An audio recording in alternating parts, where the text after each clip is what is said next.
We also have our student guest speaker, Fiona Gillogly. She's going to be selling her beautiful hand-done card sets that are helping her build her college fund, and that's coming up in 2 years, so help Fiona out tonight. They're gorgeous. I'm going to take several minutes before we get started to provide some context about this event, because it's one of several events happening this spring related to the Book in Common, and to give you some background as to why this all came to be. So we all know last November 8th, 2018, after the campfire, many on-campus groups came together, those groups that provide community outreach, and they included the museums, the centers on campus, the various subject matter projects, and we tried to collaborate to leverage each other's skills and resources to provide both immediate response to the fire victims and also to think about long-term ways that we could be supportive in the aftermath. We provided a slate of outreach activities that used trauma-informed instructional practices to address the stress and the sadness and the numbness that almost everyone in our communities were feeling at the time after the fire. So at the same time that this was happening, we received a very large grant from the North Valley Community Foundation entitled Healing Through Nature. This grant has helped to create a backbone of organizations that includes CSUC, Paradise Recreation and Parks District, the Forbay Aquatic Center, Chico CA Center, and a number of outdoor education programs in Butte County. So I wanted to let you know about that. The goal of this program is to help people find renewal and healing by being outside and understanding the changing environment in which we now find ourselves living. So renewal and healing are also the central themes in this year's Book in Common, In Search of the Canary Tree by Dr. Lauren Oakes. She'll be speaking here on April 2nd about her research. So I'm just going to share with you a little bit from the book cover. Several years ago, ecologist Lauren Oakes set out from California for Alaska's old-growth forests to hunt for a dying tree, the yellow cedar. With climate change as the culprit, the death of this species meant loss for many Alaskans. Oakes and her research team wanted to chronicle how plants and people could cope with their rapidly changing world. Amidst the standing dead, she discovered the resiliency of forgotten forests, flourishing again in the wake of destruction, and a diverse community of people who persevered to create new relationships with the emerging environment. In the end, the book is an eloquent testimony to how the human and natural worlds can endure in the face of struggle and loss, and of how in a time of despair, hope can stir anew. So it's really interesting to note that Dr. Oakes not only had experts on her research team, she had GIS experts, foresters, but she included an artist on her research team who proved to play a critical role. This was Kate Cahill. Kate Cahill's illustrations helped the team identify the stages that the stands of yellow cedar undergo as they decline and eventually die. Her drawings help them determine geographic patterns to the die-off. Which leads us to the amazing artists and naturalists who are here with us tonight, John Muir Laws, who we call Jack, and one of his very intrepid students, Fiona Gillogly. Like many of you, our family has had Jack's field guides on our bookshelves for many years, but I first got to meet him at a gala where he was being honored by the California Institute for Biodiversity as Educator of the Year. We met again a few years later up in Quincy when Jack was doing workshops for the Plumas Unified School District, and I was running evaluation programs for their outdoor ed programs. This is amazing. Every child in Plumas County receives a nature journal every year. They keep that journal all year long, and by the time they graduate, they have 8 journals that help connect them to the place that they live and create a mountain kid culture. That's pretty amazing. Through this relationship with Jack, myself and my colleague Catherine Hayes at Cal State East Bay, we became interested in understanding how nature journaling can help students access the big overarching science concepts, known as the cross-cutting concepts nowadays. Jack introduced us to a very special 12-year-old at the time, a student of his, Fiona. So Fiona is a prodigious nature journaler, and over the years has filled over 1,800 pages, that's probably gone up by now, in her sketchbook. Up until she started high school 2 years ago, she received very little formal science education, But her high-level understanding of natural systems and organisms has developed from her immense curiosity, her long hours of observation in her backyard in Auburn. And as she and Jack will discuss tonight, nature journaling has driven her to ask many, many, many deep questions. So this past year has been an incredibly difficult one for so many in our community, and it's our intention that tonight you leave here with a rekindled sense of hope and wonder and curiosity. As Rachel Carson famously observed, those who contemplate the beauty of the earth find reserves of strength that will endure as long as life lasts. So with no more ado, I'm going to introduce Jack.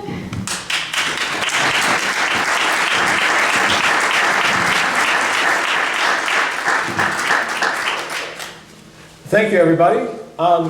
If you're at the back of this room, give me a thumbs up if I'm talking at this level, if I can be easily heard. No, I'm seeing a little bit louder? If I'm speaking at this level, can I be easily heard at the back of the room? Kind of? All right, so we're going to go with that. If I speak a little bit even louder than that, then I think I start to get a lot of feedback. But I hope that this will work for you. I'm really honored to see so many folks here tonight. I'm sorry that this is kind of like the long, I feel like I'm in a subway station. Sort of like bonding with all you folks in the front row. But back there, I love you too. It's just, they've got my podium way up here, so I can't hang with you right now. But I hope perhaps to encounter some of you folks tomorrow when we're doing the nature journaling workshop. So some folks, is there still room in the nature journaling workshop? I think we're full. But we'll be telling you more about this. There is now a nature journaling club in town, and it's going to be epic. You'll enjoy it. I want to just get us started with a little exercise. I'm going to put a slide up for a moment, and what I'd like you to do is to look really hard at this. All right? You ready? And go.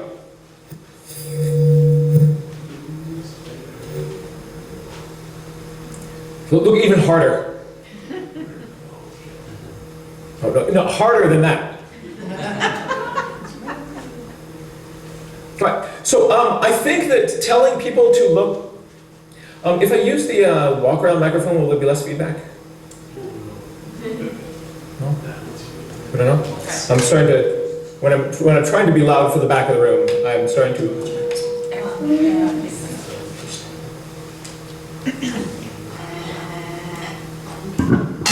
Can you hear me in the back? Oh, this is better, yeah? Okay, thumbs up. So, I think that telling somebody to look hard at an object is probably one of the least useful instructions that you can possibly give. You start staring at it, and you stare harder, and the mud kind of stares back. And your brain, which is really, really efficient, very quickly figures out, you know what? This is not essential for my survival. And you basically got it, and then it's on to the next thing. The same thing happens when we are out in nature. We are overwhelmed with all the complexity and intricacy. Like, you want the details, you can't handle the details.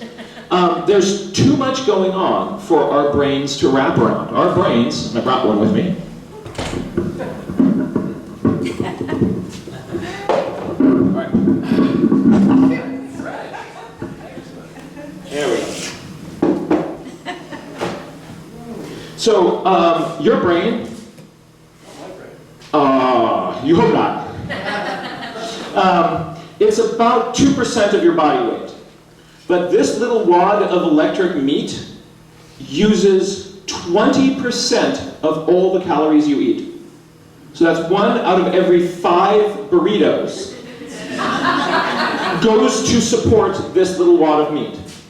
And so it is barely getting by. It is barely kind of getting you through the forest, kind of collecting enough roots and tubers without being pounced upon by the Smilodon, which conveniently went extinct. It's it's barely getting us through the forest. And then we want it to do higher order thinking, and it gets maxed out really, really, really fast. So when we're out in the middle of the woods, presented by all this wonder and this beauty, it's really easy for our brain to be essentially taking a vacation. For our brain, I'm trying to figure out where to stand so I don't pass. Stop. That's good? I'll stay here. And you're thinking, no, but actually my brain does a pretty good job. But have you ever been fooled by a magic trick? Right? So the reason that sleight of hand works is because our brain can't attend to everything all at once. I cannot do magic unless, if I could, I would then perform a magic trick for you right now just to prove this point. But because I can't, I actually have some volunteers who are going to do a magic trick for you. And what I'd like you to do is just to look very carefully and see if you can spot kind of what the trick is. You ready? How do they do it? So here they are. And we hope you have sound. Hi, I'm Richard, this is Sarah, and we're going to perform the amazing colour-changing card trick with this blue-backed deck of cards. Now the idea is very simple. I'm just going to spread the cards in front of Sarah and ask her to push any card towards the camera. Right, okay, let's see. I'm going to go for this card here. Okay. Now Sarah could have selected any card at all from the deck, but she selected the card which is now face down on the table. What I'm going to ask her to do is show us which card she selected. Right, so the card that I chose was in fact the 3 of diamonds. The 3 of diamonds, okay, excellent choice. That card goes back into the deck. Now I'm just going to spread the cards face up on the table. Do a little click of the fingers, and you'll see that Sarah's card here has now got a blue back. Not particularly surprising. What's slightly more surprising is all of the other cards have got red backs. And that is the amazing colour-changing card trick. So, pretty cool. I wish I could do magic, but what we're going to do is we're going to take a look at this same video from a slightly different angle. And as I do, just notice what your brain missed. You ready? Same video, slightly different angle. Hi, I'm Richard, this is Sarah, and we're going to perform the amazing colour-changing card trick with this blue-backed deck of cards. Now the idea is very simple. I'm just going to spread the cards in front of Sarah and ask her to push any card towards the camera. Right, okay, let's see. I'm going to go for this card here.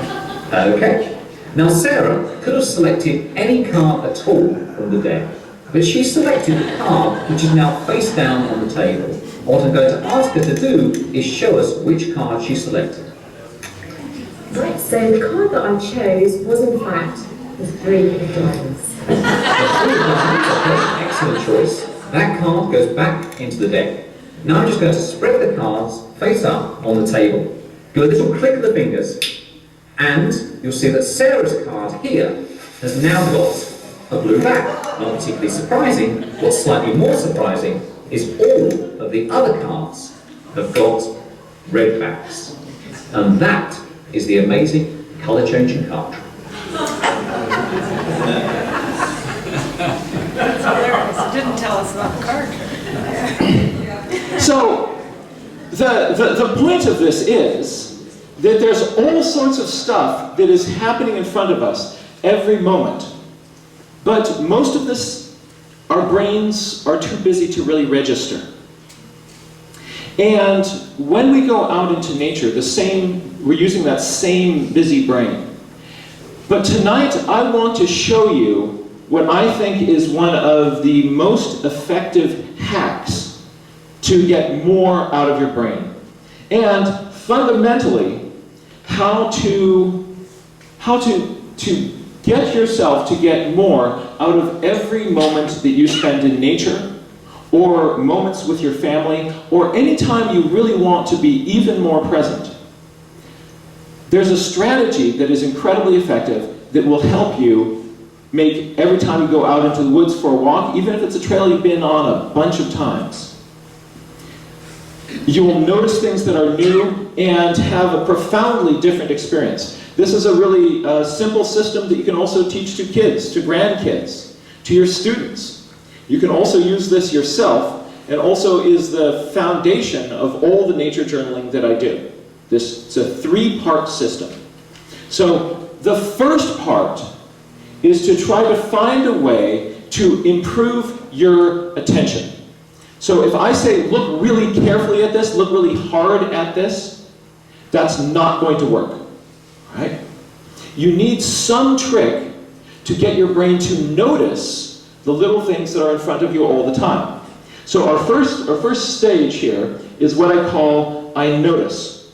And the way that it works is that when you see something, when there's some object in nature that captures your attention, and you want to dig in more on it, to start to say out loud the details that you see.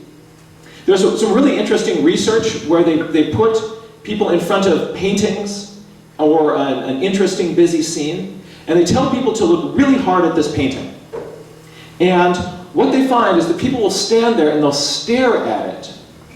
And you ask them, like, are you really, really taking this in? Are you really looking at it? And they will subjectively report, oh, yes, I am, yes, I am, yes, I am.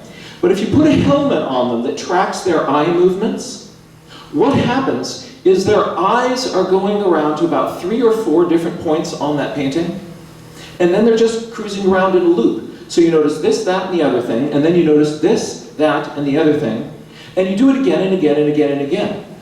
So this is very efficient for your brain because it doesn't have to spend a lot of calories. But you're basically just ruminating on the same few points. How many of you have ever had a partner, a friend who's going through a really difficult breakup, and they're just sitting around on their couch and they're replaying the same scene again and again and again and again and again? Anybody seen that person? Maybe it was you. Right? If you come over and make a pot of tea for them and you start to talk about it, very quickly they realize, I've already told this story 3 times. And then they're able to go on to the next thing, and on to the next thing. But when it's going on inside your head, your brain doesn't get that signal. You get the feeling like, I'm really feeling this, I'm really thinking about it. But you're not really aware that you're just trapped in this little loop. So the easiest way to break that loop is to start to verbalize whatever it is that you see. So if you see something, say something. You're going to start to talk out loud, and what happens is very quickly you realize, as you start to do this, that I've already mentioned whatever that feature is, and it gives your brain room to go on to the next thing, while still remembering what you've seen before. So this idea of that you look with your eyes and not with your mouth actually doesn't work very well. What's called the production effect. The production effect is the phenomenon that when you say things out loud, you're going to remember it much better and much more vividly. So whether you're journaling or not journaling, for me my process is, a lot of it is just, it turns out if you try to just do this in your head, it doesn't work. You just get into that rumination loop. But when you're out, you want to sort of take something in more, you start to say it out loud. How many people regularly lose their keys? All right? So if you find yourself lose your keys on a regular basis, the easiest way to do that is always put your keys in the same place. But there you are in your house, you've got your keys, you don't want to go all the way across the room to the basket, and you're about to put it down on the cupboard. If you say out loud, I'm putting my keys on the cupboard, you're going to remember where you put them. Similarly, if you've ever been to a party and somebody introduced themselves to you and seconds later you forgot their name, you been there too? Okay. How do you handle that? Easiest way is to go like, how do you do? My name is Jack. Hi, I'm Taz. Taz, it's nice to meet you. Did you see that? Right? So all you have to do do is just say Taz, it's nice to meet you. And your brain having to say Taz, right? It's going to stick 40% better. So the same is true for whatever observations you're making out in nature. The bird pops up in front of you, you look hard at it, your brain is just getting ready to select all and delete all that information. But if you start to say out loud whatever it is that you're seeing, the bird flies away and all those details are still with you. I guess I can do this for emphasis whenever I want to really make a good point. And so, no, I guess can't. So trick number one is you're going to verbalize it. And trick number two, we start with I notice. Trick number two is what we call I wonder. And in the first stage, we were activating our attention. This is to deliberately activate your curiosity. This ends up being really, really important. When you're curious about something, your brain gets a big wash of dopamine. And besides being kind of the little happy chemical, what the dopamine does is it helps your brain remember all the details of whatever it is that you're interested in. But not just the things that you're interested in, because that chemical is just sloshing all around your brain. Those chemicals get help to kind of bring in and help you remember all the details of all the things you're experiencing at that moment. So if the short-faced bear really caught your curiosity and you got curious about that, whatever you're looking at around the room from that point on for the next half hour or so, you've got all the neurological benefits of having the dopamine sloshing around inside your head. So the curiosity, you don't have to wait for it to happen. You can deliberately do curiosity. If you say to yourself, I think I would like some dopamine now. What you do is you start asking questions. And it takes a little bit of practice, but the more you do it, the better and better you're going to get at it. So you start off just with the low-hanging fruit. Any question comes to you, you're going to say that out loud. You can use the who, what, where, when, how, whys as prompts. Sometimes those help you kind of start to make questions that you otherwise wouldn't. But if you get onto something that really interests you, your brain will start to take in and record the entire experience much more richly. So you've got I notice, I wonder, and then the third little piece is what we call it reminds me of.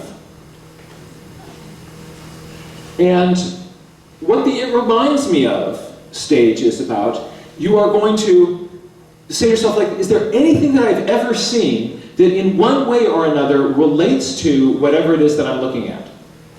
What have I seen before that is kind of like this? Maybe I've read something, maybe I've heard something. Whatever it is, say that out loud too. So whatever kind of neuron begins to kind of like, I remember back when I was a... If you do that, first of all, these observations are going to have more sticking power. The observations that stick in your head the best are the ones that are connected to more other things. So by taking this experience and relating it to other things, you're improving your memory of it. Also, this is where we deliberately practice creative thinking.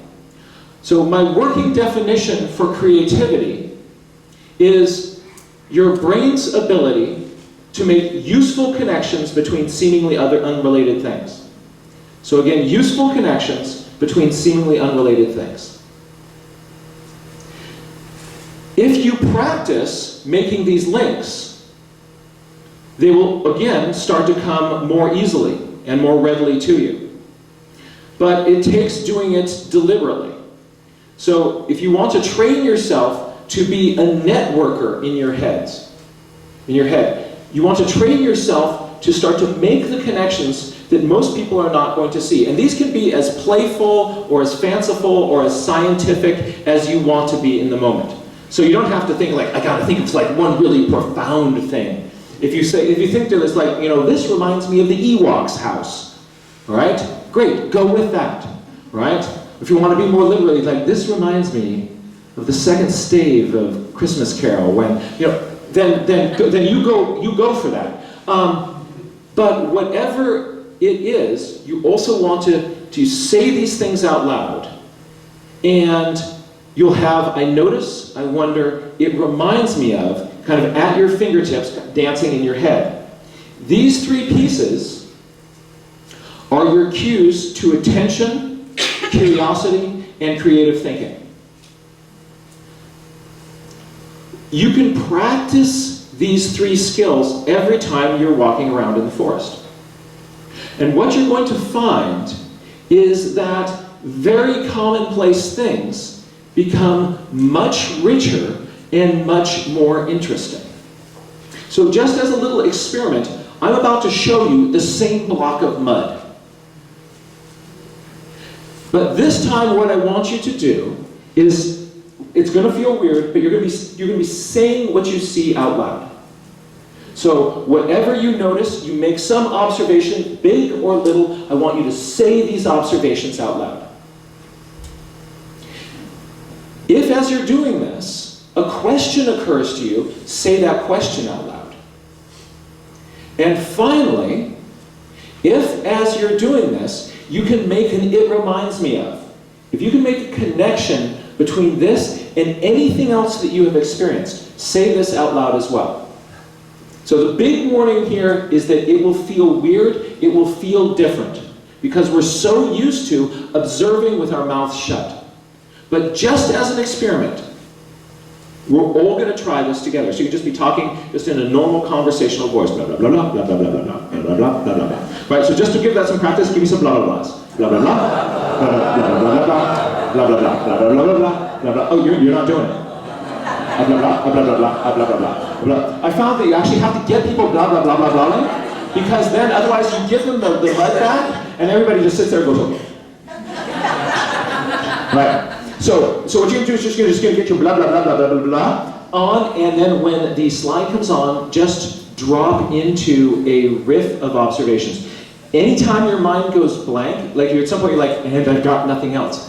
That's actually really cool. An advantage of saying your observations out loud is that the moment your brain starts mind wandering to other things, normally your brain just kind of goes for a little vacation and you're not aware of it. But if you're saying your observations out loud, then what happens, the moment that you start to do that, you can't say observations about the mud anymore. And they go like, oh cool, mind wandering. No problem. Just go back into your observations. So the floor of it is observation. So imagine this soup of observations. And every once in a while these questions come bubbling up. And it reminds me of come bubbling up. You ready? Yes. And blah, blah, blah. Blah, blah, blah, blah, blah, blah, blah, blah, blah, blah, blah, blah, blah, blah, blah, blah, blah.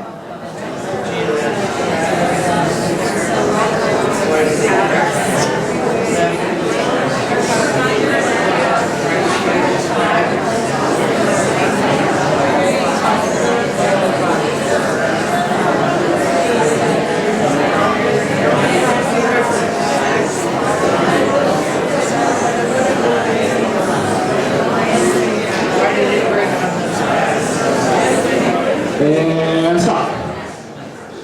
So, did anybody, so just take a moment, compare this same, it was the same slide, did it feel different?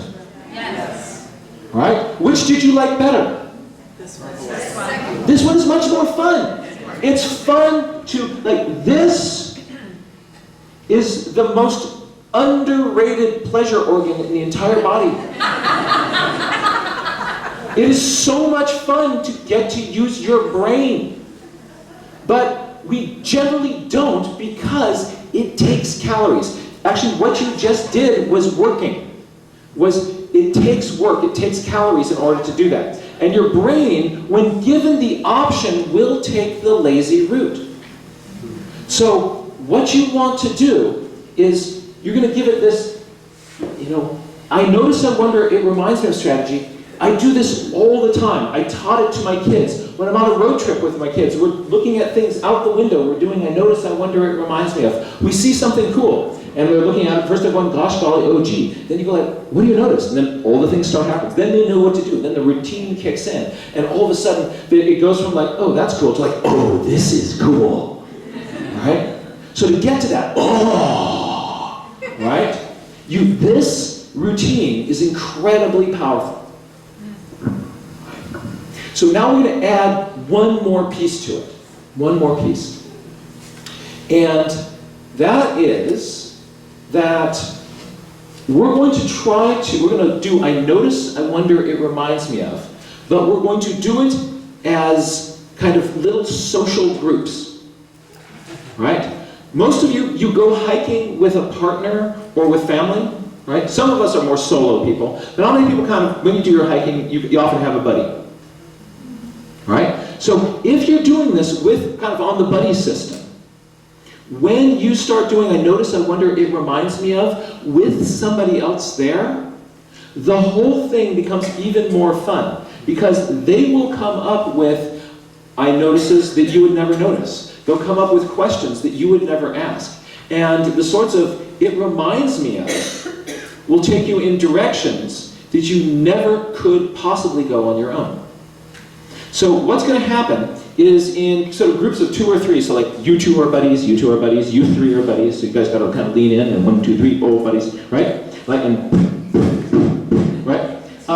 So sort of figure out in your sort of chair groups, like who are the people kind of, who are you going to be kind of leaning in and talking to? If you didn't come with anybody who's a friend, right? We're just going to take, we're going to take about 30 seconds. I want everybody to introduce themselves to the people sitting next to you, and go.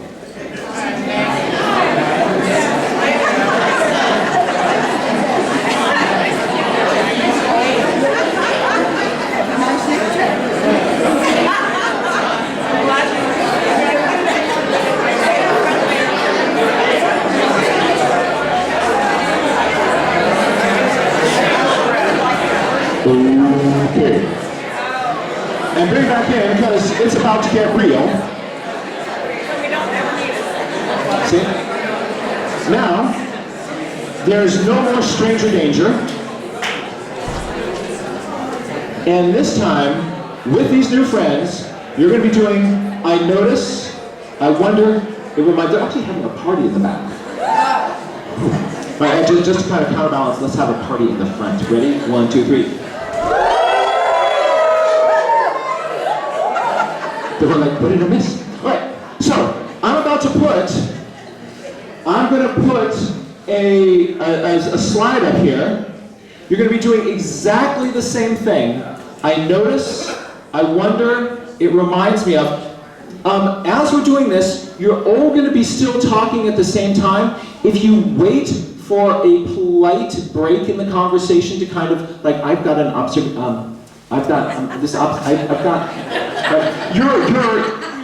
your opportunity will not come because everybody's going to be like, I see this and this and this and this and this. So it's going to be kind of like conversation jazz. You're going to be contributing your line to it, and you're listening and riffing off of everybody else's stuff simultaneously. All right? So, are you ready for this? Yes. All right. All right, buckle your seatbelts, everybody, because here we come. I notice, I wonder, it reminds me of in your face.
your brain on nature.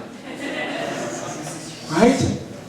And you get to do this every time you go outside. You can also do the same process when you're not in nature, when you're hanging out at a family gathering. I'm constantly doing this just when I'm kind of looking around at my kids. And it connects me even more, because it gets my brain all in. My attention, my curiosity, my creativity. This isn't just for nature. This is for living a richer life. But when you do it in nature, nature is infinitely complex and filled with mysteries and unknowns and surprises. And even when you're going out into a place that's really familiar to you, it will be different it'll be different every time. The walk which you regularly take can be different every time. But all it takes is for you to be intentional about capturing those observations, verbalizing them, finding the questions and the mysteries, making connections, intentionally making those connections. And the world is never the same.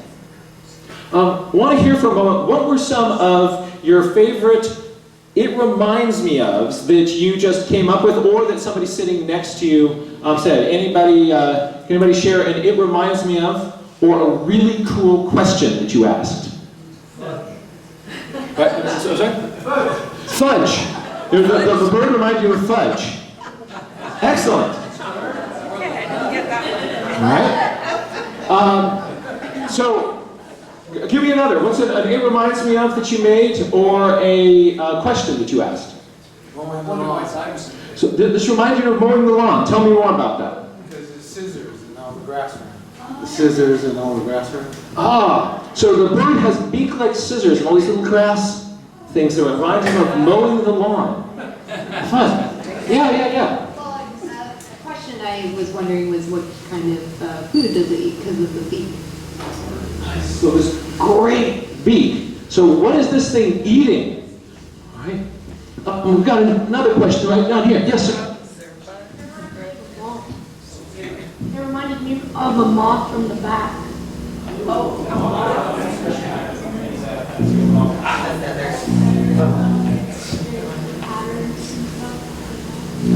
So he's making a link with the really cryptic patterns on the backs of moths. So sometimes when you make an "it reminds me of" sort of playful thing, sometimes your brain is catching that this structure that I'm seeing here, it's going to remind me of something that may have evolved for exactly the same reasons. That's fantastic. Great connections. So this system is open to you anytime you want to play. So it's not to have this experience, right? Just think of the mud cracks. It's not about where you look. It's how you look. So you don't have to go to a national park to get these sorts of experiences. This is actually waiting for you right outside your kitchen window. So it's not where you look, but how you look. If you're verbalizing, your memory is dramatically improved. If you're intentionally doing the "it reminds me ofs," this also is a great memory cue. So for instance, when you say, how do you do, my name is Jack, and they say, Hi, my name is Ted. you can go, "Hi Taz, it's great to meet you." So I just did the verbalizing thing. But also if I do a little "it reminds me of," I think Taz. Right? What do I associate with Taz? And then I think of Bugs Bunny, right? And the Tasmanian Devil. Right? And so the minute I visualize Taz going, right, and spinning, I'm not going to forget Taz's name.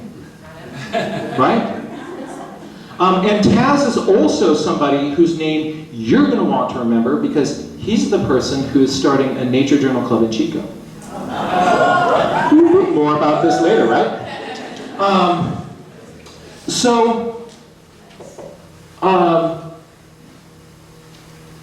Huge way to improve your memory. But still, human memories are not the ideal machines. We think that people sort of think of memories like you're storing a video file and then you pull that back up. Because when you review a memory, it's this vivid picture.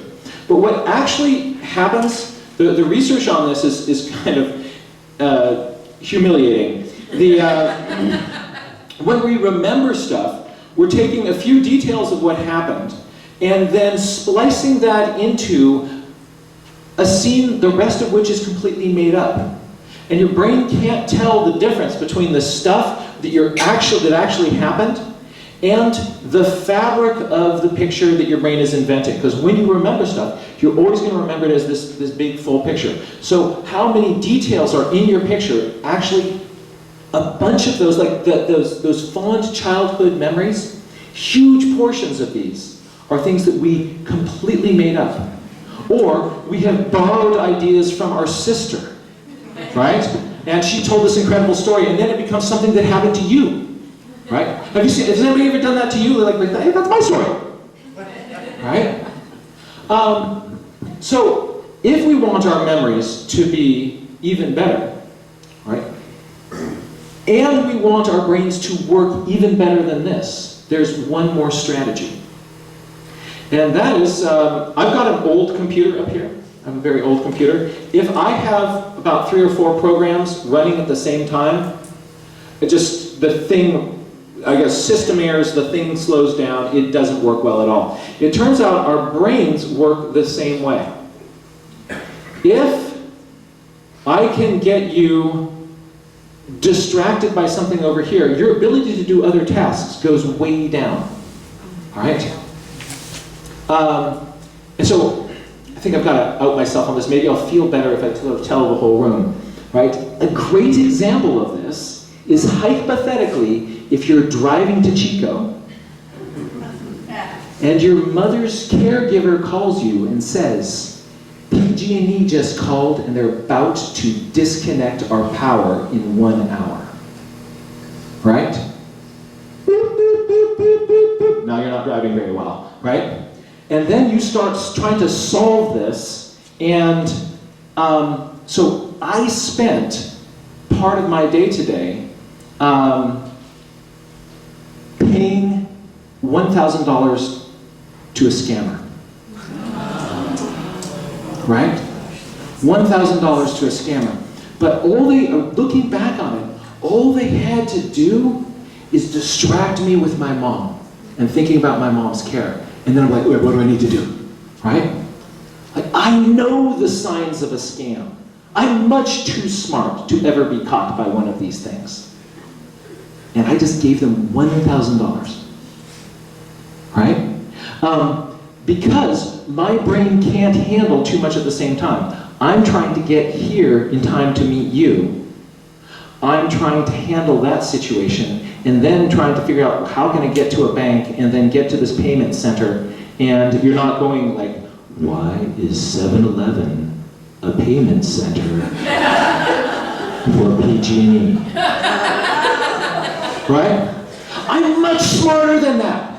Right? But when I'm trying to do it all inside my head, the minute I'm saying it out loud, it feels insane to me, right? But when I'm trying to do it in my head, it makes perfect sense. I better go to the, find out, yep, I just did a good job of finding a Wells Fargo bank. Now I can go there and get my money, and I'm like, where is the 7 thing? Right, and, right? So, I'm saying don't do it inside your head. The idea is to offload observations that you make. Offload thoughts and questions that you make. So what we're going to do is anything that you notice or observe, download this to a piece of paper. And that's where the journaling comes in. So what is the journal? It is I notice, I wonder, it reminds me of on paper. That's the secret. So all these things that are really effective, if I put it on a piece of paper, then it frees up my brain to then make the next observation, and the next observation after that. And I can actually hold much more on a piece of paper than I can just in the gray matter between my ears. And the system that I use is in this journal. It's going to be, I notice, I wonder, it reminds me of. And I'm trying to capture that with words and pictures and numbers. Your pictures don't have to be pretty pictures. Your words do not have to be poetry. They don't have to be spelled right. But you're basically using this as a way of just downloading observations and questions and connections onto a piece of paper. The more that you do this, the richer the experience becomes. If you thought that that was fun looking at the American woodcock, right, with its moth back, you do this on a piece of paper, then your brain has even more room for getting more stuff. And you can also then do the thing of looking down at your piece of paper and going like, look at all the stuff that I noticed.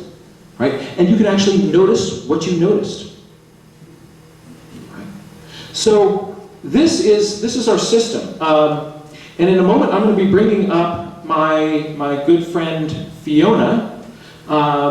Fiona I met on which birthday? 13th birthday, up in the Sierra Nevada. There's a knock on my cabin door, and met this amazing young naturalist. And since that time, we just have become journaling buddies. And what is really fun about her brain is she's taken this system and run with it and become a nature journaling innovator. I'm just going to put up a couple of pages from her notebooks. And the area which you'll notice that she has really expanded are the questions. Right? So each one of these marks is one of her question marks. And each one of these little question marks is color-coded. This has pink in it because the jellyfish has pink in here. These are green because these are all questions about the jellyfish. These are questions about this little guy, right? The dead murre gets all these questions here. But what you'll see, this one's kind of washed out, but yeah, color-coded questions because she's asking, so she can ask in a day more questions than you're going to be able to answer in a lifetime. And the result is that she's incredibly observant and curious and just gets into stuff at a profound level. So she has really inspired me in my work. Right? So Fiona, come on up here. I don't know if our little mics are going to work, so we might end up just sort of passing this thing back and forth.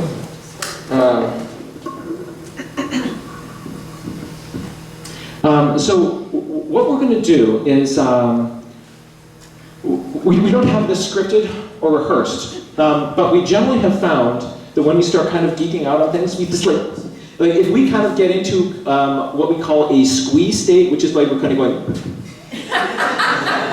right? It just is so much fun, and the conversations always work. And so we're going to try to do this with you, and we're going to be riffing on the concept of curiosity and journaling. And maybe I've got a prompt to get us started, and we'll kind of see what we can go from there. All right, so my prompt to get this started is I was looking at some research yesterday about the number of questions that kids ask. And different studies people have tested this. How many questions in a day do they come up with? And they're getting different numbers from different countries, and that may just be a kind of a thing with the sampling, or it might be that the Australians are really good at questioning. But the range is for a young kid, between 73 to 300, the Australians, 300 questions a day. Right? From what age? Reaching its peak at around age 4. Wow. And from that point on, it drops like a stone.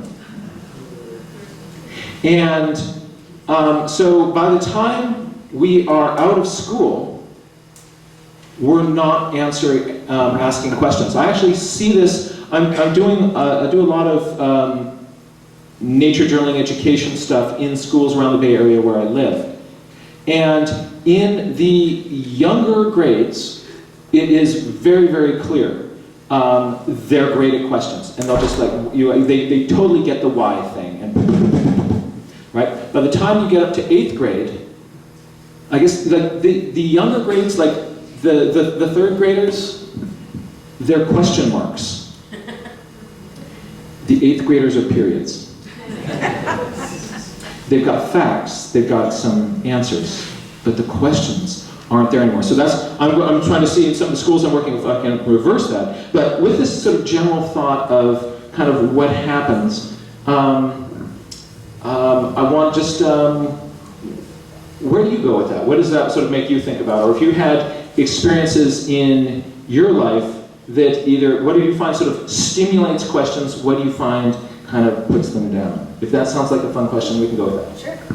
Yeah, so I always kind of start on my pages with like basic questions like what is it, stuff like that, and then kind of build off of that. So those questions aren't very hard. You can use who, what, when, where, how, why, and just kind of build off of that. So that's kind of usually what I do. And what I've noticed is if I sit down and I really try to come up with a super interesting question, I can't come up with an interesting question.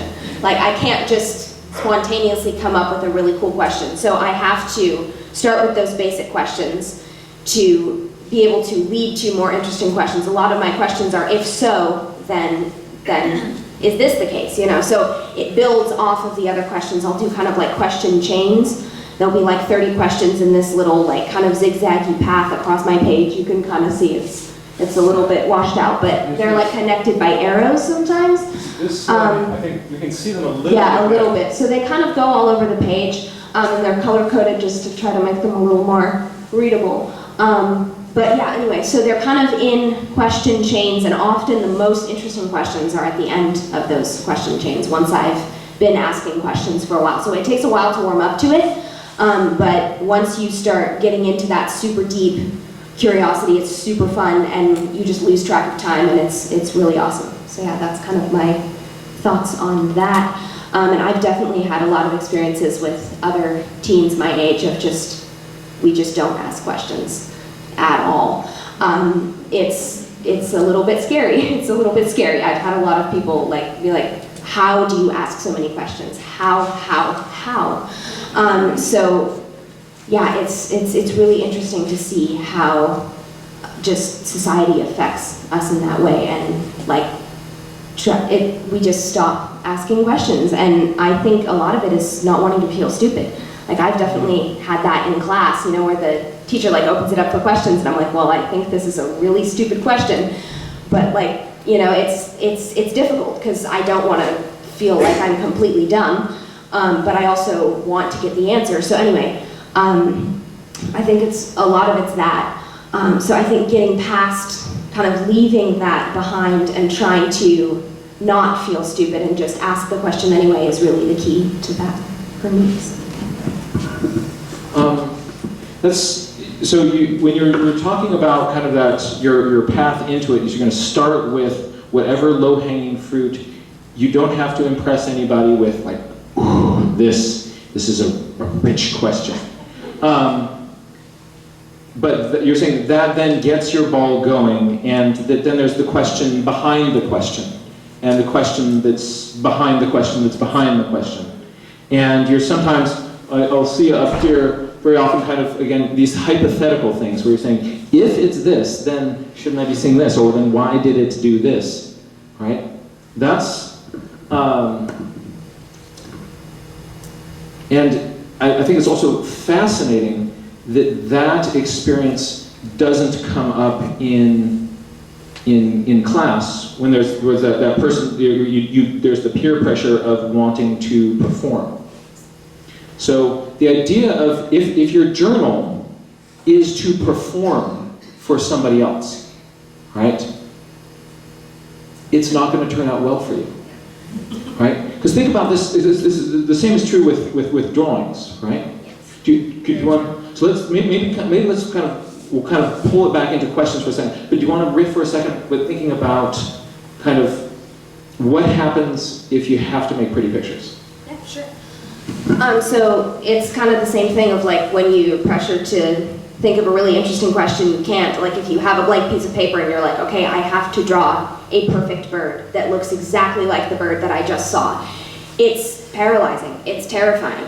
So if you just like put some lines down and sort of like kind of fix it later, and if you don't really care about what it looks like, you're going to be a lot happier. You can write all over it, you can make it a diagram, you can just forget about the pretty pictures. And a lot of the reasons why I write all over my pages is because if I just had a picture of the thing that I was looking at, it would become an art piece and I would have to make it perfect, and I would, like, my self-critic would be involved and tell me that I can't draw, and then it would just be this whole cascading effect of feeling really bad about myself. So the fact that I write all over it kind of makes it more of a diagram in some ways. And I've seen in my own art, when I go back and look at my like really, really early journals, I've improved over time.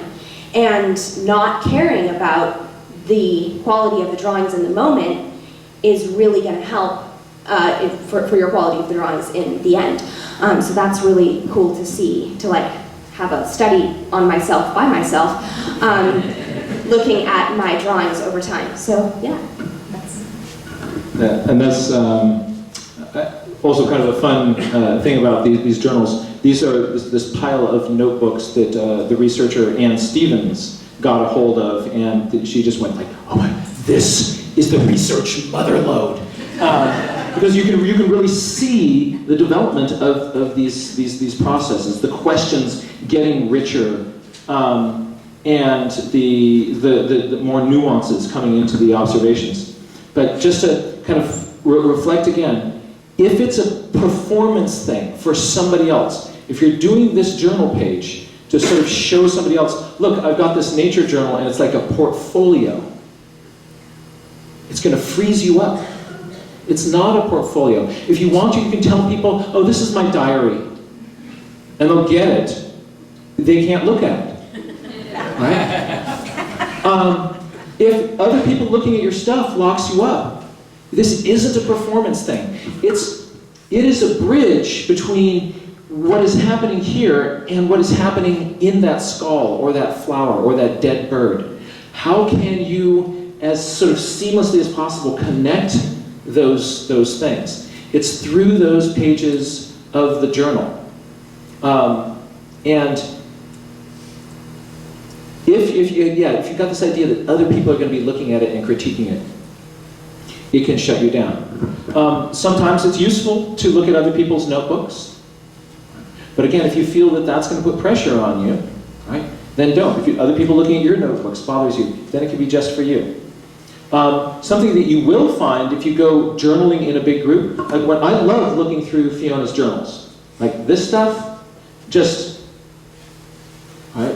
This is, so I wish we had better projection here, because there's these adventures with cheetahs and meerkats, and you can sort of see the events and then see the structure of the thinking around these. And because it's captured on the paper, it helps you kind of be able to build to the next thing.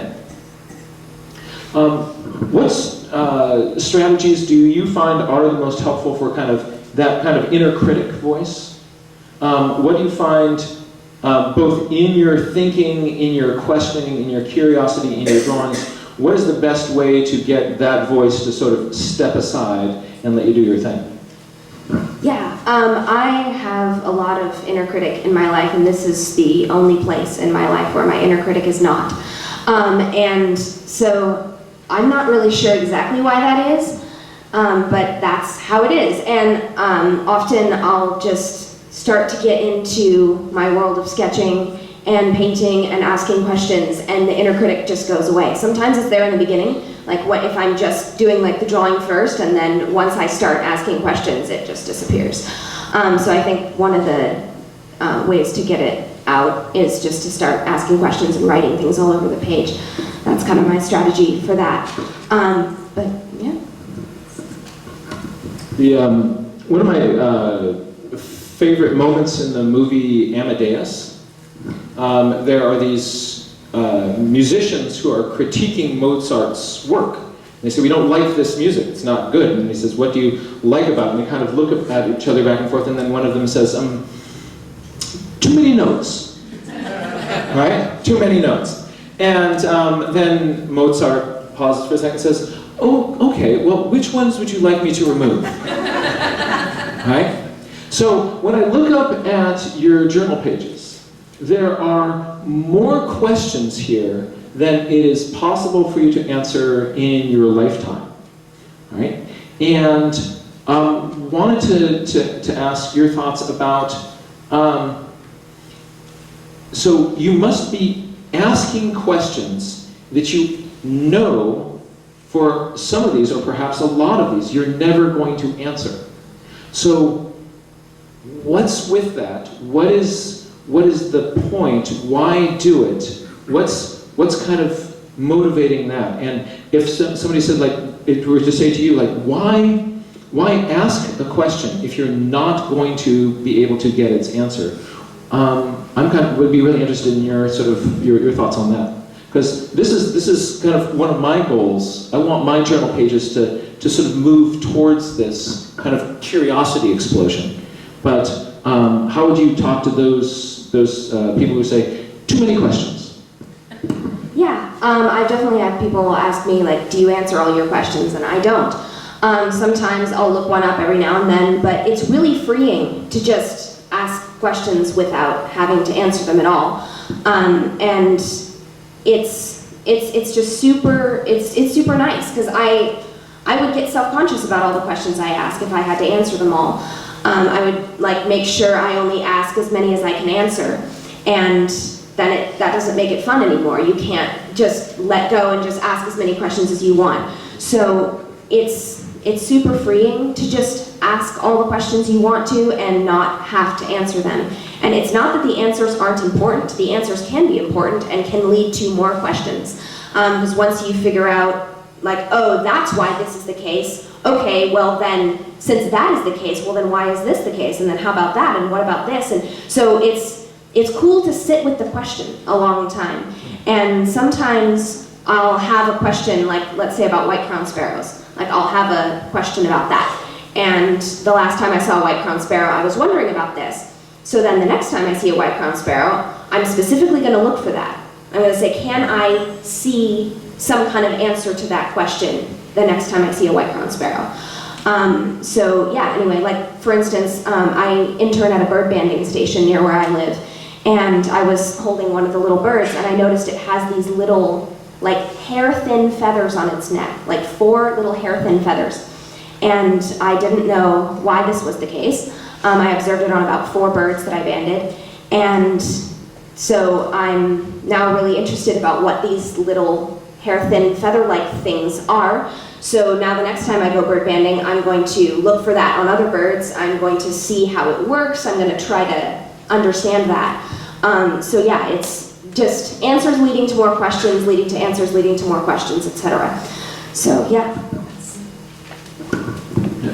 I think that's a beautiful and really useful thought, that you're asking questions. The question itself is intrinsically valuable, right?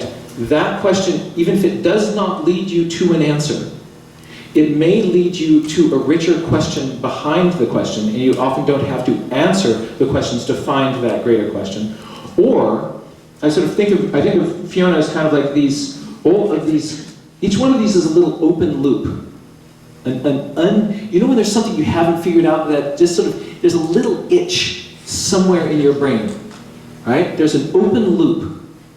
And so she is this bundle of open loops walking through the forest. And and then when she encounters something that ties into a previous mystery, she's sort of pre-adapted to that moment. She knows just what to do and is ready to sort of dive in at a high level of interest, focus, and enthusiasm. Having those open loops in your world makes the adventure that you're going through a much sort of richer place. So again, what's neat here with this, I wonder it reminds me of, you do not need to be a natural history guru and expert to have a really rich experience in nature with whatever you're looking at. You don't,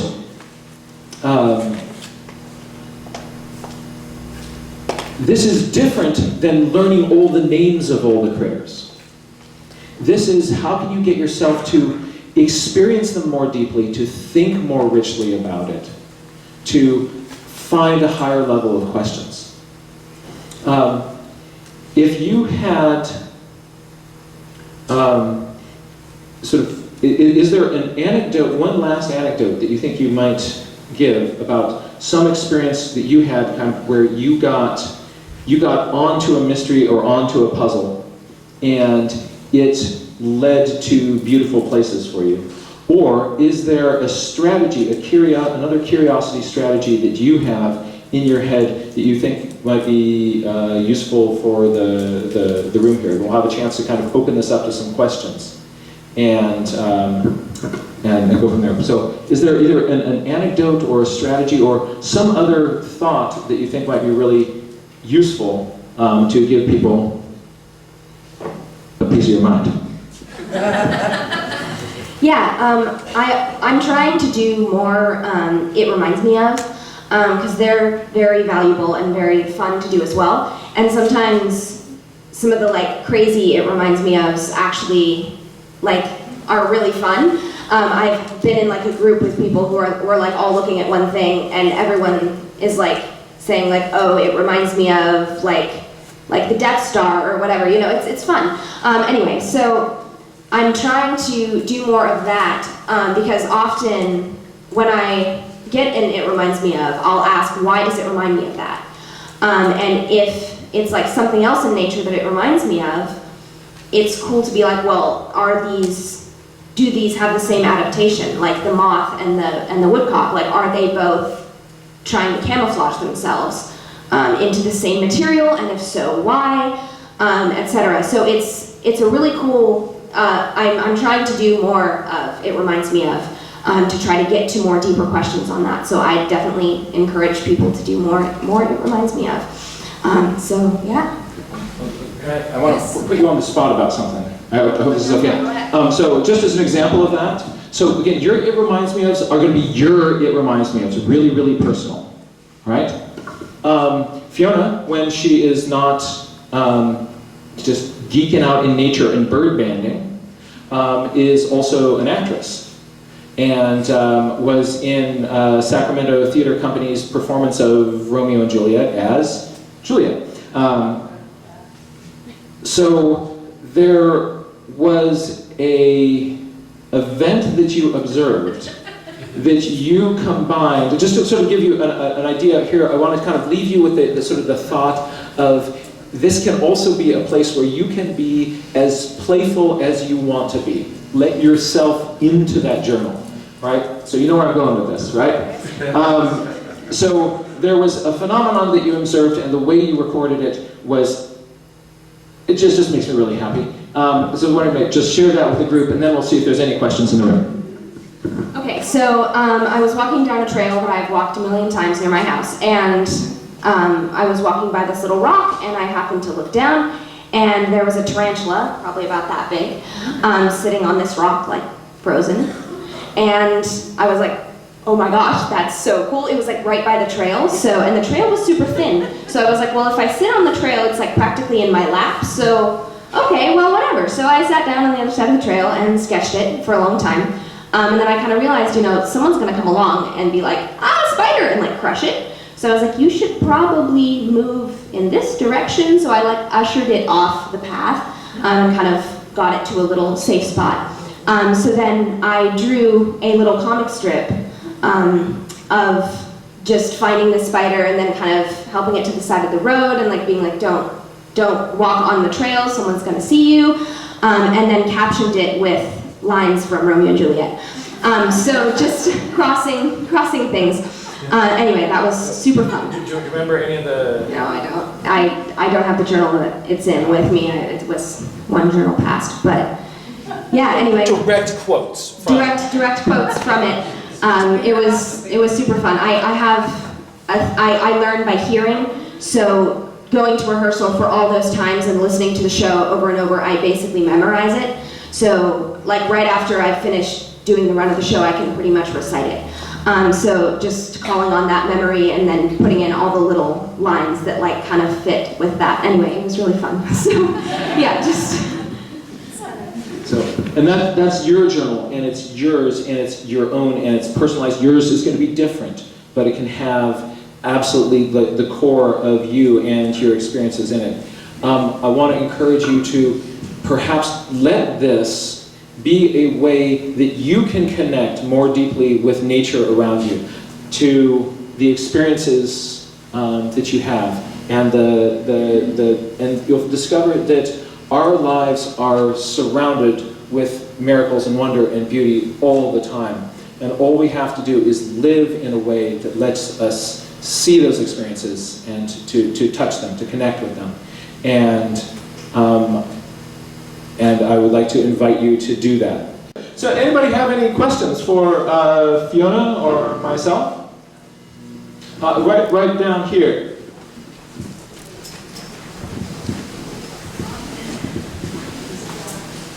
I have a question. I wonder what you think the impact of Google is on people's brains to ask more questions. To get access information, you have to ask a question. That's really fun, isn't it?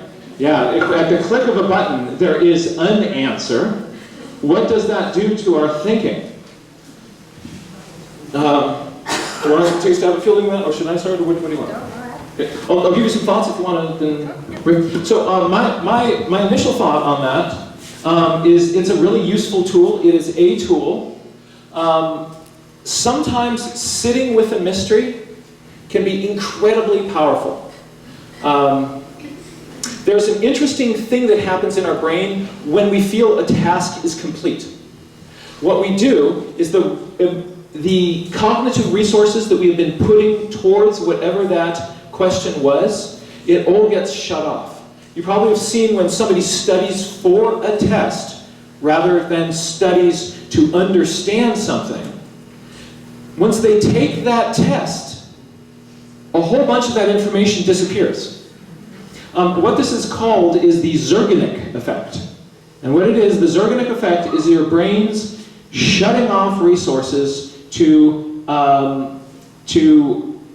thinking about something once you kind of get this sense of task completion, once this is done. You even see people do this with birding, like, oh, that's so beautiful, so beautiful. And then somebody says, oh, that's a scrub jay. And they go, okay, cool, what's that over there? Right? So once you've got the name, you're on to the next thing. Sometimes being in that place of mystery gives you an opportunity to stick with something long enough to find an even richer question. But I don't think there's anything wrong with finding answers. But what I always tend to do when I look something up is I want to try to be more like Fiona with open loops. So when I get an answer to something, what I will try to get myself to do is to then use that to provoke the question behind that other question. So that I'm walking away still with mystery in my heart. What is your sense on either sort of thinking about sort of Google getting answers and sort of how you see peers interacting with that? How does that change the way that you encounter questions and mysteries? Yeah, I try not to really use Google very much. I try to like ask people I know, but also it's sometimes if I just type in the question, sometimes I'll get even more confused. Like it sometimes doesn't just give you an exact answer to what you're asking. So I try not to really use it, but I definitely have. I think it is definitely a tool, as Jack said. It's kind of like the concept of like your eraser doesn't correct things, it's a tool, you know? So like Google doesn't fix things, it doesn't answer things, but it is a tool. So yeah, I think that's kind of my thoughts on it, that it's definitely helpful, but it's not perfect. It's not capable of doing anything and answering any question, so. And there's one other thing I would caution people against. If you're going and trying to figure something out, what very often Google will present you with is some related information that doesn't really answer your question. But when we look at that, we forget why we originally came there. And we accept this related thing as the answer to our mystery. And so we're losing our mystery. So that's one of the really valuable things about having your questions there in the book. They're still looking back at you going like, that's not it. There's another question somewhere over here.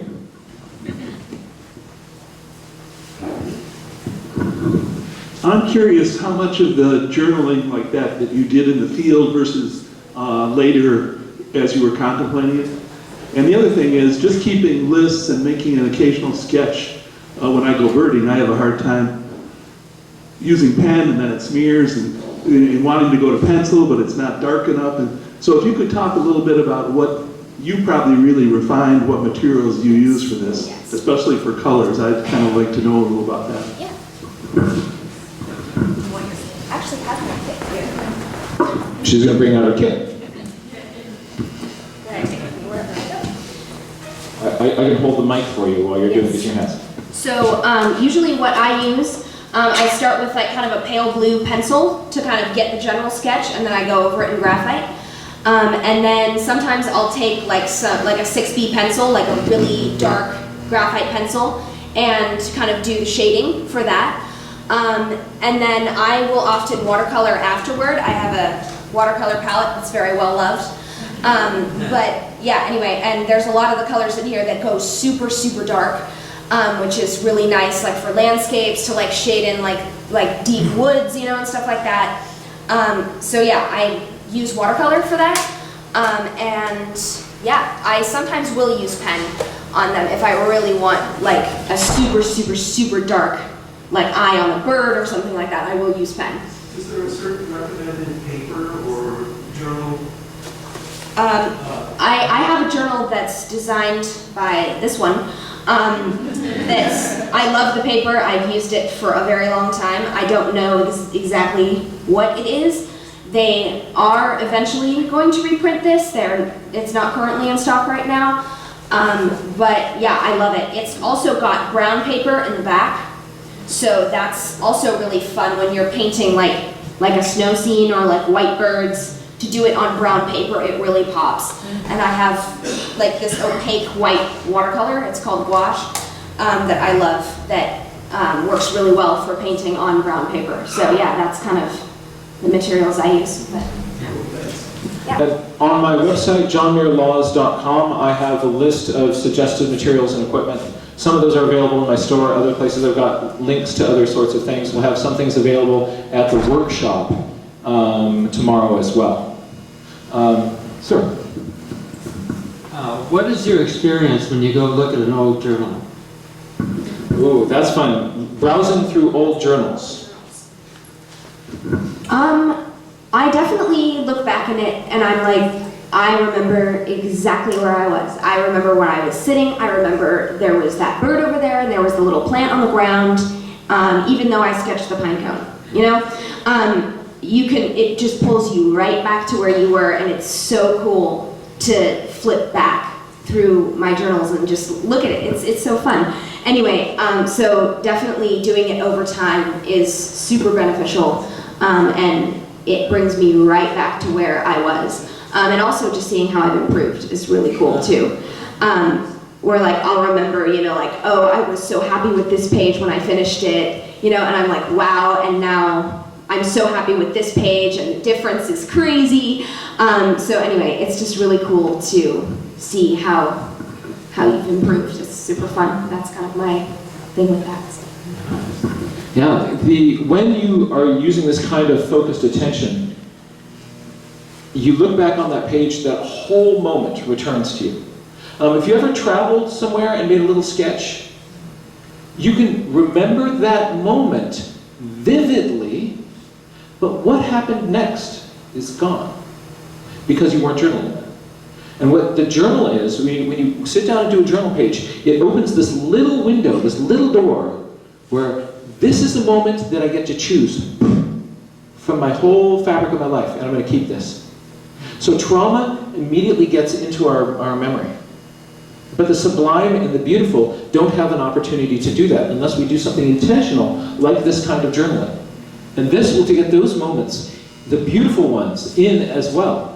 And then that also makes us more resilient people. Later on, we can remember the joys and beautiful moments of our life, not just those vivid traumas. So you can be a collector of beauty in your life.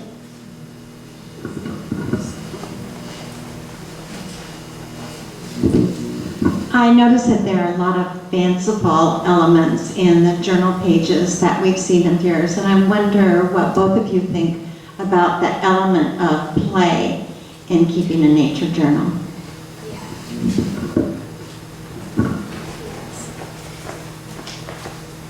There's a super fun exercise that Jack does, which is basically, he tells you a story that the fairies who build the plants, they have all these blueprints for how to build the plants. And yesterday, the trolls came in and stole all the blueprints. So now you have to make these blueprints. So you choose a plant, and you like take super specific measurements, like basically giving instructions to the fairies. So I've had a lot of fun with those, which is definitely a lot of playfulness, and making a lot of just terrible puns, just all sorts of things. So yeah, I definitely use a lot of that in my journals, and a lot of like creative titles and stuff like that. Anyway, so yeah, definitely play is a huge part of it. And I think if it gets too serious, also the self-critic comes in, I've noticed. So just keeping it upbeat and fun, and doing all your crazy fun titles and stuff like that, it really keeps it fun. So yeah, I definitely use that a lot. I absolutely agree with Fiona on that. The element of fun and play in this is going to keep you doing it more. If you just have journal pages that are rigorous scientific Grinnell style, this is the format that I'm going to use, you're not going to have as much fun doing it. You'll probably do it less. But the more that you let yourself in and play, the more you're going to want to do this yourself. So, you know, what was the last time you got to make bubble letters? Yeah, remember bubble letters. Bubble letters rock, right? I got to make bubble letters yesterday. Booyah. So, yeah, that's some good times. Yes?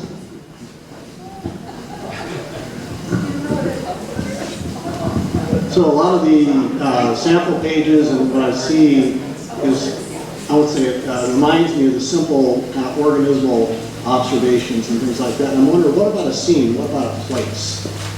An ecosystem, a collection of parts, and try to, how to observe that, how to record that. I mean, obviously the questions are infinite in something like that. But what's the difference between a scene or maybe the habitat of the organism, capturing that as opposed to the organism itself? That's a really powerful thought. If you are just stuck on the beasties, you're missing the place. The more that you expand out and start to think like an ecologist, the more sort of other rich connections will come to you.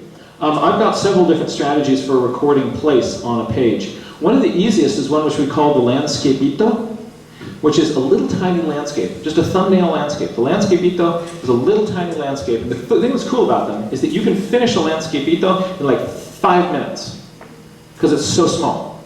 And these actually give a wonderful kind of sense of place. Or if you've drawn a little duck, you can stick a landscapito of that place behind the duck, so it looks like the duck is now in this place. But the duck covers most of the landscape, so you don't have to draw a big landscape. Other strategies that we have are, you making cross sections. If you're kind of coming down this hill, and then across the stream, and up on this side, you're seeing interesting plant interactions. Just having in your toolkit, I can make a map. I can make a cross section of a place.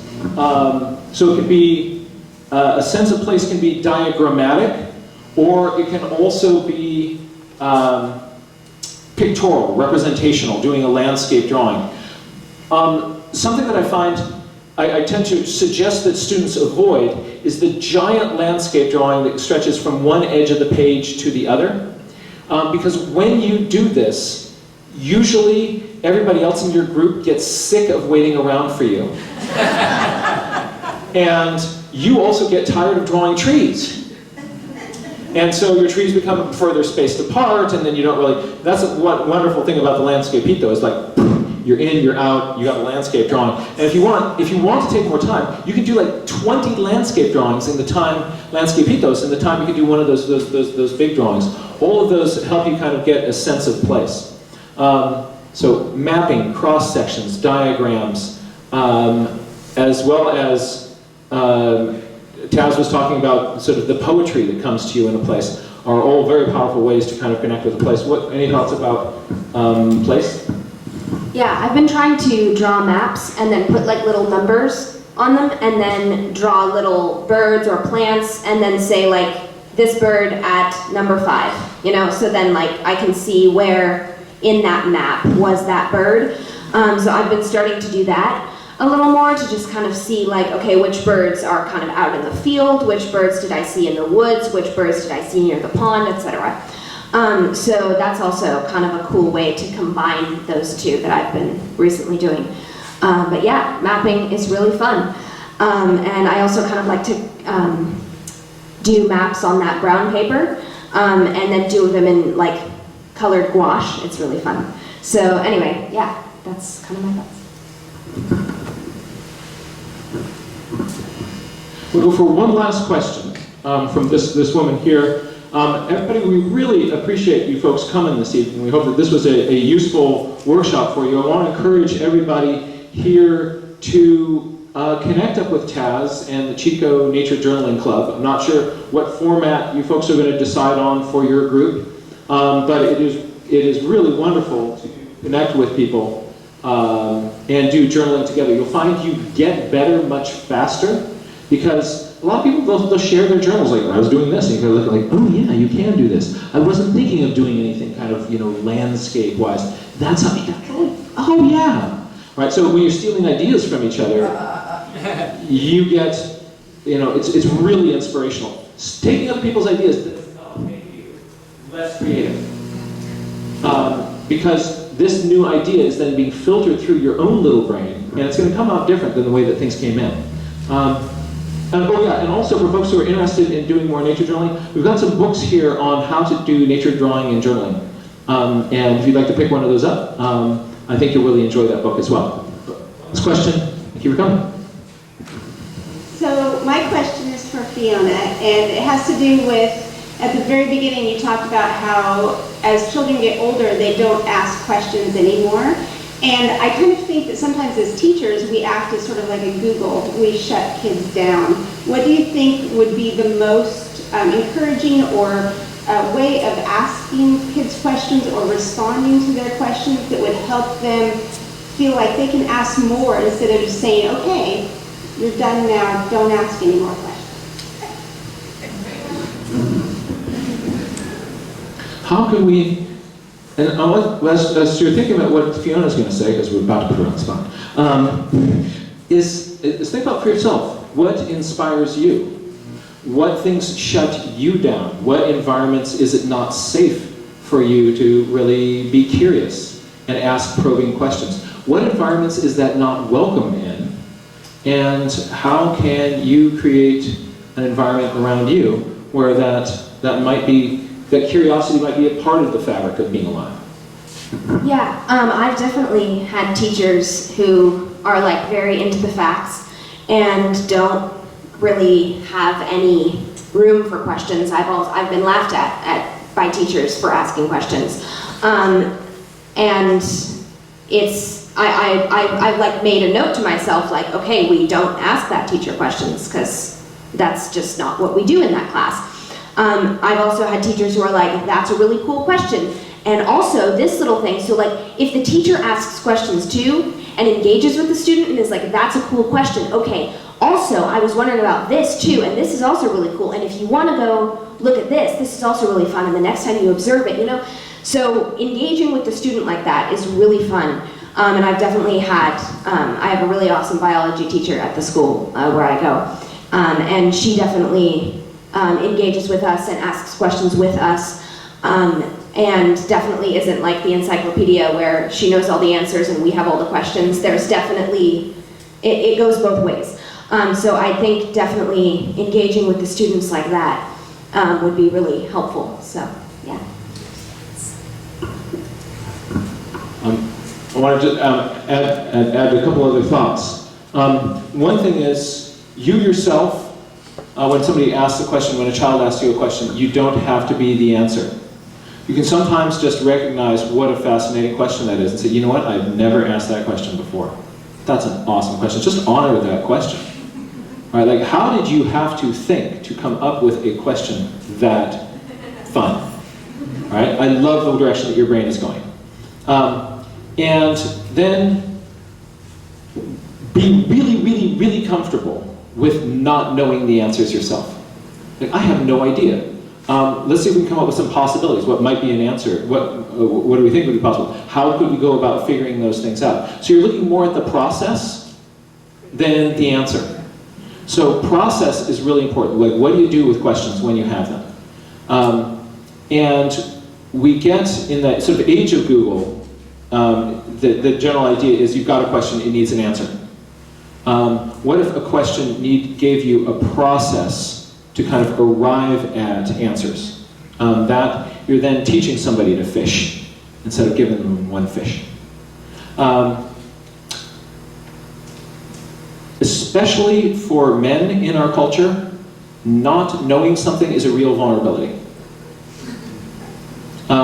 So there's a tendency to want to have an answer, and sometimes we give the answer that we know, even though it's not the question that was asked.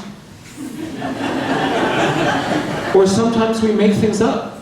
And the weird thing is that this behavior in our culture is rewarded. We reward people socially and politically for acting like they have more answers than they actually do. If there was a politician who said, like, oh my gosh, that's a really great question, I never thought of that. Whoa, what do you think? Nobody would vote for that honest person. They'd be punished for it. They'd be mocked.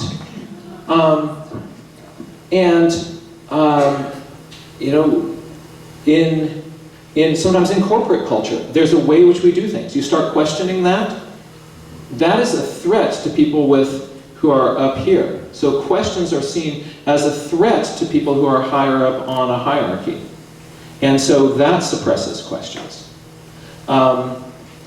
If science is being taught to you as a bunch of answers, then questions that you have are a vulnerability.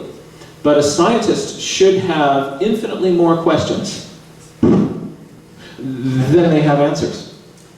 Because most of the things that are possible to know in the universe and on Earth, most of those questions have never even been asked. They're not waiting somewhere on a Google search. So celebrating that, being honest with that, I think is also is very, very helpful. And finally, to role model it yourself. in front of them, ask tons of questions. And things that you authentically don't know and understand. So I'm not saying to pretend that you don't know stuff, to be like, well, golly. No. But you start we have the illusion that we understand the world around us. I turn the switch, the light goes on. I actually don't understand the details and logistics of what's going on there. You dig a little bit deep, and there's a mystery right there in the light bulb, and exactly how feedback works. And you know, you know, I've got this lightsaber going on here, and I don't. But why is it doing it now?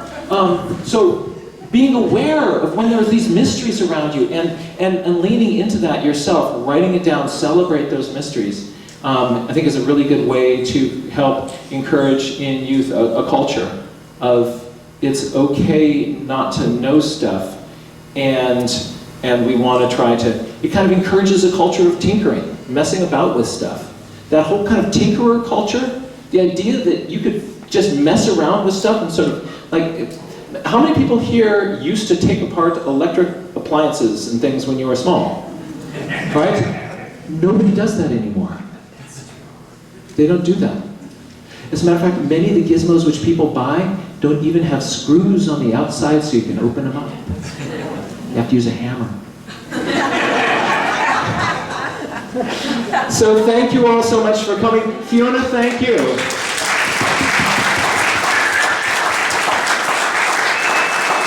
I hope this was useful for you tonight.